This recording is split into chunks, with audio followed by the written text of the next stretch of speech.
స్థాయిలో మంచి గుర్తింపు తెచ్చారు. అప్పటి మంత్రులు చింతకాయల అయ్యన్న పాత్రుడు, అప్పటి జిల్లా పరిషత్ చైర్పర్సన్ ఇమ్మని రాజేశ్వరి, స్థానిక శాసనసభ్యుడు, ఇదే విధంగా స్థానిక తెలుగుదేశం నాయకులు పేరం రవీంద్రనాథ్ క్రీడా స్ఫూర్తిని ముఖ్యమంత్రి నారా చంద్రబాబు నాయుడుకు వివరించారు. పేరం రవీంద్రనాథ్ నైపుణ్యాన్ని గురించిన ముఖ్యమంత్రి నారా చంద్రబాబు నాయుడు అనతి కాలంలోనే రాష్ట్ర స్థాయిలో యోగా కోఆర్డినేటర్ గా అదనంగా బాధ్యతలు అప్పగించారు. అలాగే పేరం రవీంద్రనాథ్ సేవకులు గుర్తింపుగా శాప్ డైరెక్టర్ గా నియమించారు. ఈ సందర్భంగా పేరం రవీంద్ర మాట్లాడుతూ 42 సంవత్సరాల పాటు పీజీటీగా, పీడీగా, ప్రధాన ఉపాధ్యాయుడిగా పనిచేసి ఉద్యోగ ధర్మం నిర్వహించారని నిరాడంబరం అన్నారు. క్రీడాకారుడిగా పుట్టడం, ఉత్తమ క్రీడాకారులను తయారు చేయడం, క్రీడలకు ఉద్యోగ అవకాశాలు కల్పించడం తన పూర్వజన్మ సుకృతమని తెలిపారు. రిటైర్మెంట్ తర్వాత నిరంతర క్రీడలు అభివృద్ధికి, ఉత్తమ క్రీడలను తయారు చేయడానికి తన జీవితం అంకితం చేస్తానని రవీంద్రనాథ్ తెలిపారు. అందరికీ నమస్తే అండి. నా పేరు రవీంద్రనాథ్. ప్రజెంట్ నేను రామన్నపాలెం హై స్కూల్లో ప్రధానోపాధ్యాయుడిగా పనిచేస్తున్నాను. అలాగే స్పోర్ట్స్ అథారిటీ ఆఫ్ ఆంధ్రప్రదేశ్లో ఒక డైరెక్టర్గా పనిచేస్తున్నానండి. మా సొంత ఊరు చింతలపూడి మండలం సమ్మెటవారిగూడెం. నా ఎడ్యుకేషన్ అంతా కూడా చింతలపూడి జూనియర్ కాలేజీలో హై స్కూల్లో జరిగింది. ఆ తర్వాత యూజీడీ ఎఫ్ఎస్ఆర్ జీసీపీ గోపలపాలెంలో, డిపిఈడి అశ్కుమార్ గారి రాజీవ్ గాంధీ డిగ్రీ కాలేజీ రాజమండ్రిలో, అలాగే ఎంపీఈడి కాకతీయ యూనివర్సిటీ చేశానండి. ఆ తర్వాత yoga NIS certificate course Marathwada university Maharashtra ఔరంగాబాద్లో చేశాను. నాకు 1983లో మొదటిసారిగా నాకు పీఈటీ ఉద్యోగం వచ్చింది. నా first posting ZPH school Pragadavaram, అది కూడా చింతపూడి మండలం అండి. నేను అక్కడ 83 నుంచి 94 దాకా చేశాను. 94లో జావర్పల్లి హై స్కూల్కి ట్రాన్స్ఫర్ అయ్యానండి. జావర్పల్లి హై స్కూల్లో 94 నుంచి 2005 దాకా చేశాను. 2005లో శ్రీనరసాపురం మండలం, శ్రీనరసాపురం జడ్పీహెచ్ స్కూల్కి ట్రాన్స్ఫర్ అయ్యానండి. అక్కడ ఒక 4 years చేసినాక మరలా 2009లో జావర్పల్లి స్కూల్కి వచ్చాను. అక్కడ నుంచి 14 దాకా జావర్పల్లి హై స్కూల్కి పనిచేశానండి.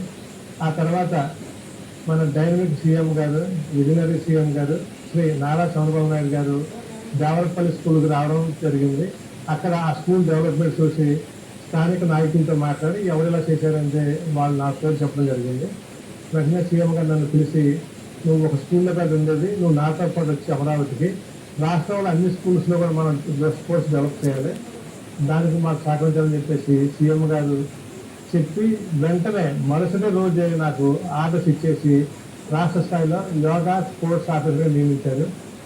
దాంతో పాటు 2018-19లో స్పోర్ట్స్ అథారిటీ ఆఫ్ ఆంధ్రప్రదేశ్లో ఒక డైరెక్టర్గా నియమించారండి.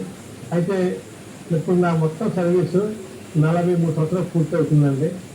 83 ఆగస్టు నుంచి ఇవాళ 2020 హెడ్ మాస్టర్ విధుల నుంచి మాత్రమే నేను విడుదలవుతున్నాను. నా దృష్టిలో ఇది నాకు రిటైర్మెంట్ కాదండి, ఎందుకంటే నా లైఫ్ లాంగ్ స్పోర్ట్స్ ఉంటాయి. ఇప్పుడు దాకా నేను ఈ 43 years నుంచి కూడా నేను కానీ నా కుటుంబ సభ్యుల సహకారంతో కానీ, మా మిస్సెస్ చాలా వరద సహకారంతో కానీ నాకు వచ్చిన జీతం సుమారుగా 50% నేను పిల్లలకు కానీ, నేను పనిచేస్తున్న స్కూల్కి కానీ ఆ పిల్లలకు కేటాయించాను.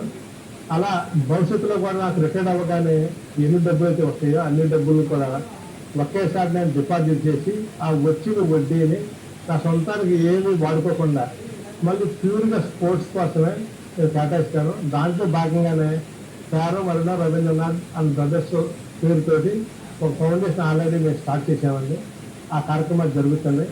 భవిష్యత్తులో నాకు వచ్చిన అన్ని పెన్షన్ డబ్బులు కూడా నేను దీనికే కేటాయించి ఆ ఫౌండేషన్ ద్వారా ఇంకొంతమందికి ఒక మంచి జీవితం ఇవ్వటం కోసం నేను పనిచేస్తాను. ఆ డబ్బులు వేటిని కూడా నేను నా సొంతానికి వాడుకోను, ఎందుకంటే నేను పెట్టింది ఏమీ లేదండి. కేవలం నేను గేమ్ ఆడాను, ఆ గేమ్ వల్ల జాబ్ వచ్చింది. నాకు ఏమన్నా ఈ పేరు కానీ, ఒక సాటిస్ఫాక్షన్ కానీ, గుర్తింపు, నేను ఇవాళ హ్యాపీగా భోజనం చేస్తున్నానంటే అన్నిటి కారణం కూడా స్పోర్ట్స్. కాబట్టి ఈ డబ్బులు స్పోర్ట్స్ ద్వారా నాకు వచ్చినాయి, సమాజం నాకు ఇచ్చింది. ఈ డబ్బులు మొత్తం తిరిగి నేను క్రీడల ద్వారా సమాజాన్ని ఖర్చు పెడతానండి. ఇప్పుడు నేను ఏదైతే చెప్పానో అది 100% జరుగుతుందండి. నాకు ఈ జాబ్ రిటైర్మెంట్ ఉంది, కానీ అలాగే గేమ్స్ నుంచి మరి రిటైర్మెంట్ లేదు. నా ఆకలి శ్వాస దాకా నాకు రిటైర్మెంట్ అనేది ఉండదు. ఆకలి శ్వాస నాకు రిటైర్మెంట్. కాబట్టి ఇప్పుడు నేను ఏం చెప్పానో అదే నేను అమలు చేస్తాను. Thank you. అలాగే